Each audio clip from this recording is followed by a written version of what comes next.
എന്റെ പേര് ശരത്ത്. ഞാൻ മലപ്പുറം ജില്ലയിലെ മഞ്ചേരിക്ക് അടുത്ത് പുല്ലാര എന്ന് പറഞ്ഞ സ്ഥലത്തു നിന്നാണ്. ഞാൻ ഇങ്ങനൊരു വീഡിയോ ചെയ്യാനുണ്ടായ സാഹചര്യം എന്ന് പറയുന്നത് തന്നെ ഇപ്പൊ 2-3 ദിവസമായിട്ട് മലപ്പുറം ജില്ലയെ അല്ലെങ്കിൽ മലപ്പുറം ജില്ലയിൽ താമസിക്കുന്ന ഒരു പ്രത്യേക വിഭാഗക്കാരെ അല്ലെങ്കിൽ മലപ്പുറം ജില്ലക്കാരെ മൊത്തത്തിൽ ആക്ഷേപിക്കുന്ന രീതിയിലുള്ള ഒരു പരാമർശം ഉണ്ടാകേണ്ടായി. പച്ച നുണകളും വർഗീയപരമായിട്ട് ഇല്ലാത്ത കഥകളും പറഞ്ഞ് ഒരു നാടിനെ ഭിന്നിപ്പിക്കുക എന്നുള്ള ലക്ഷ്യത്തോടു കൂടി മാത്രം BJPയുടെ സത്യസന്ധമായിട്ട് പറഞ്ഞാൽ BJPയുടെ വർഗീയത കറക്റ്റ് അജണ്ട നടപ്പാക്കുന്ന രീതിയിലുള്ള സുരേന്ദ്രന്റെ ഒരു പ്രസ്താവന ഉണ്ടായി. അത് നോമ്പ് കാലങ്ങളിൽ ഈ മുസ്ലിം ആധിപത്യം കൂടുതലുള്ള മലപ്പുറം ജില്ലയിൽ ഒരു തുള്ളി വെള്ളം പോലും കിട്ടുന്നില്ല, അവിടെ ഹിന്ദുക്കളൊക്കെ ഈ നോമ്പ് കാലത്തും പട്ടിണി കിടക്കേണ്ട അവസ്ഥയാണെന്നൊക്കെ പറഞ്ഞൊരു വീഡിയോ ഉണ്ടായി. സത്യസന്ധമായിട്ട് അറിയാലോ, 31 വർഷം ആയി ഞാനും ഈ ഭൂമിയിൽ ജനിച്ചിട്ട് 7 വർഷമായിട്ട് ഇവിടെ ഹോട്ടൽ നടത്തുന്നുണ്ട്. ഇന്ന് വരെ എല്ലാ നോമ്പിനും 7 വർഷം എന്നത്തേനേക്കാളും കൂടുതൽ കച്ചവടം ഇവിടെ ചെയ്തിട്ടുണ്ട്. ഒരു മുസ്ലിങ്ങളും പ്രശ്നം ഉണ്ടാക്കാൻ വന്നിട്ടില്ല. അവിടെ ഹിന്ദുക്കളും മുസ്ലിങ്ങളും ക്രിസ്ത്യാനികളും മതം ഉള്ളവനും ഇല്ലാത്തവനും എല്ലാവരും ഭക്ഷണം കഴിക്കാൻ വരുന്നുണ്ട്. എന്നെ പോലെ തന്നെ ഒരുപാട് 100 കണക്കിന് ഹോട്ടലുകൾ പല ആൾക്കാരും തുറക്കാറുണ്ട്. ഇന്ന് വരെ ഹോട്ടൽ ഞങ്ങൾ തൊഴിലാളി യൂണിയനിലൊക്കെ ഉള്ളതുകൊണ്ട് ഇന്ന് വരെ ഒരു ഹോട്ടലും പൂട്ടിച്ചതായിട്ട് ഇവിടെ കേൾക്കുന്നില്ല. ഒരു ഹോട്ടലിന് ഫുഡ് കൊടുക്കാൻ പാടില്ല എന്നാലും പറഞ്ഞിട്ടുമില്ല. പക്ഷെ എന്തിന്റെയൊക്കെയോ അടിസ്ഥാനത്തില് നമ്മുടെ നാട്ടില് വർഗീയ ലഹള ഉണ്ടാക്കുക, അല്ലെങ്കിൽ വർഗീയ ഭിന്നിപ്പ് ഉണ്ടാക്കുക, ഹിന്ദു മുസ്ലിം അങ്ങനെ വർഗീയത നല്ല പോലെ ഏറ്റവും മനോഹരമായിട്ട് ഇന്ത്യയിലെ ഏറ്റവും മനോഹരമായിട്ട് പോകുന്ന ഒരു ജില്ല മലപ്പുറം ജില്ലയാണെന്ന് ഞങ്ങൾ നിങ്ങൾക്ക് വിചാരിച്ചു പറയാൻ പറ്റും. പക്ഷെ ആ ഒരു സംസ്കാരത്തെ ഇല്ലാതാക്കുന്ന രീതിയിലും ആ ഐക്യം നഷ്ടപ്പെടുത്തുന്ന രീതിയിലും കറക്റ്റ് ഒരു വർഗീയ അജണ്ട നടപ്പാക്കാൻ വേണ്ടി ഓരോന്ന് വിളിച്ചു പറയാണ്. അപ്പോ എനിക്ക് പറയാനുള്ളതെന്ന് വെച്ചാല് ഇവിടുത്തെ സാഹചര്യം, മലപ്പുറം ജില്ലയിലെ സാഹചര്യം എന്ന് പറയുന്നത് നിങ്ങൾ വിചാരിക്കുന്ന ഒരു സാഹചര്യം ഇവിടെ ഇല്ല. ഇവിടെ ഏറ്റവും നല്ല മനുഷ്യന്മാര് ജീവിക്കുന്ന സ്ഥലമാണ്. അത് ഇവിടുത്തെ മുസ്ലിം സഹോദരങ്ങളായിക്കോട്ടെ, ഹിന്ദുക്കളായിക്കോട്ടെ, ക്രിസ്ത്യാനികളായിക്കോട്ടെ, മതമുള്ളവനില്ലാത്തവനൊക്കെ ആയിക്കോട്ടെ, ഏറ്റവും നല്ല രീതിയിൽ കഴിഞ്ഞു പോകുന്നുണ്ട് ഇവിടെ. പക്ഷെ അവിടെ വന്നിട്ട് ഏറ്റവും നല്ല സംസ്കാരത്തോട് പോകുന്ന ഒരു ജില്ലയിൽ വന്നിട്ട് ഇവിടെ അങ്ങനെയാണ് ഇങ്ങനെയാണെന്നൊക്കെ പറഞ്ഞിട്ട് ഇവിടെ വർഗീയത ഉണ്ടാക്കുക. ഇപ്പോ നോമ്പ് കാലങ്ങളില് ഞങ്ങൾ ഏറ്റവും കൂടുതൽ സഹായിച്ചത് മുസ്ലിങ്ങളാണ്. ഉള്ളത് പറയാറ്, നോമ്പ് കാലങ്ങളിൽ കച്ചവടം ചെയ്യുമ്പോൾ തന്നെ ഗ്യാസ് കണക്ഷൻ കൊണ്ടുവരുന്നത് മുസ്ലിങ്ങളാണ്, പലചരക്ക് കട മുസ്ലിംസിന്റേതാണ്. പിന്നെ എങ്ങനെയാണ് ഇവരിവിടെ ഭക്ഷണം പോലും കൊടുക്കാതെ അങ്ങനെ ഒരു ഭീകരത ഉണ്ടാക്കുന്നതെന്നൊക്കെ പറഞ്ഞാൽ അത് ഒരിക്കലും ഉൾക്കൊള്ളാൻ കഴിയൂല. അപ്പൊ നമ്മുടെ നാട്ടിൽ തന്നെ മറ്റുള്ള ജില്ലക്കാരെ അല്ലെങ്കിൽ മറ്റുള്ള നാട്ടുകാരെയൊക്കെ അപേക്ഷിച്ച് നോക്കുമ്പോൾ ഇവിടെ ഐക്യത്തിന്റെ കാര്യത്തിൽ നമ്പർ 1 ആണ് മലപ്പുറം ജില്ല.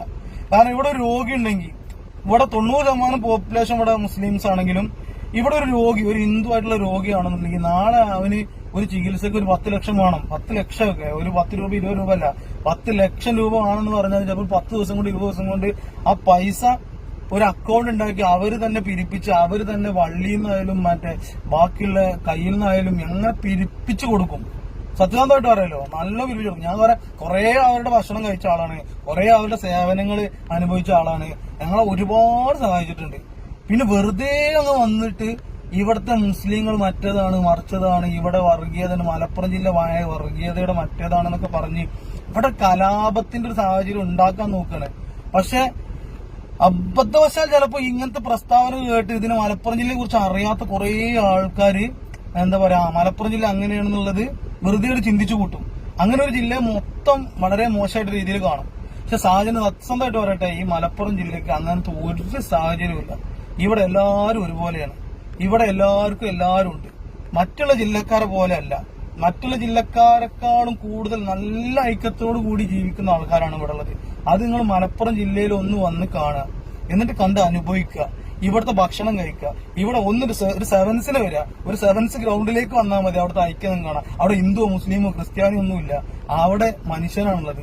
പിന്നെ അതുപോലെ ഇവിടെ കല്യാണത്തിന് വരിക. ഇപ്പൊ എന്റെ കല്യാണത്തിന് തന്നെ കൂടുതൽ ഇവിടെ പോപ്പുലേഷൻ മുസ്ലിംസ് ആണെന്ന് പറഞ്ഞല്ലോ, അവരുടെ സഹകരണം എന്ന് പറഞ്ഞാൽ അത്രയും വലുതാണ്.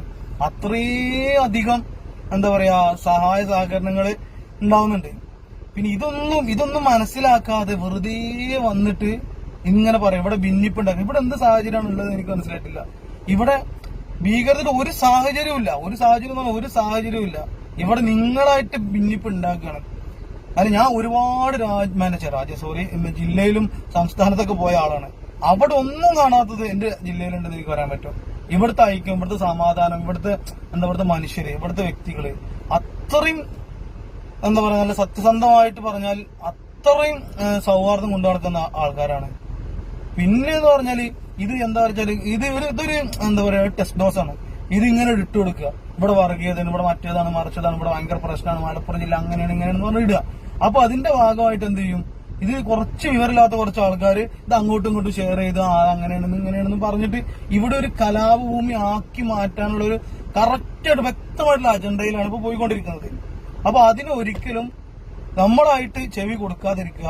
നമ്മൾ മലപ്പുറംകാരുടെ ആ ഒരു സൗഹാർദ്ദത്തിൽ, ആ ഒരു സമാധാനത്തിൽ, ആ ഐക്യത്തിൽ, ആ ഒത്തൊരുമയിൽ നിൽക്കുക. ബാക്കിയുള്ളവർ എന്തോ പറഞ്ഞോട്ടെ, അത് നമ്മൾ ആരും കേൾക്കാൻ നിൽക്കണ്ട. നമുക്ക് നമ്മുടെ നാട്, നമ്മളെ ആൾക്കാർ എന്ന് പറഞ്ഞാൽ നമ്മുടെ നാട്ടുകാർ, അത് ആ നാട്ടുകാർ അത്രയധികം സ്നേഹിച്ച് നല്ല പോലെ മുന്നോട്ട് പോകുക. അതിനിഞ്ഞ് കുത്തിത്തിരിപ്പ് ഉണ്ടാക്കി, ഇവിടെ വർഗീയ കലാപം ഉണ്ടാക്കി, ഇവിടെ വർഗീയ പ്രക്ഷോഭങ്ങൾ ഉണ്ടാക്കി ഈ നാടിനെ നശിപ്പിക്കുക എന്ന് ആര് വിചാരിച്ചാലും അത് നടക്കാൻ പോകുന്നില്ല. കാരണം ഇവിടുത്തെ അത്രയും ഒത്തൊരുമയിൽ നടന്നു പോണ വ്യക്തികളാണല്ലോ. മതമുള്ളവന് നല്ല മതത്തിൽ വിശ്വസിച്ച് നടന്നോട്ടെ, മതമില്ലാതെ വിശ്വസിച്ച് നടന്നോട്ടെ. ഇതിന്റെ ഇടയിൽ കലാപം കൊണ്ടുവരുന്ന വ്യക്തികളെ നമ്മൾ തിരിച്ചറിയുക. അപ്പൊ അവർക്കെതിരെ പ്രതികരിക്കുക. അവസാനം എനിക്കൊരു കാര്യം പറയാനുള്ളൂ. ഈ നാട് എന്ന് പറയുന്നത് മറ്റേ പൃഥ്വിരാജ് പറഞ്ഞ പോലെ ഈ നാട് സുരേന്ദ്രന്റെയോ അല്ലെങ്കിൽ വെള്ളാപ്പള്ളി നടേശന്റെയോ തന്തയുടെ വകയല്ല എന്നുള്ളത് മുഖത്ത് നോക്കി പറയാം. കാരണം ഞങ്ങളെ നാടിനെ പറഞ്ഞുകൊണ്ടുള്ള കടുത്ത പ്രതിഷേധത്തിലാണ് ഈ ഇങ്ങനെ പറയാനുണ്ടായത്.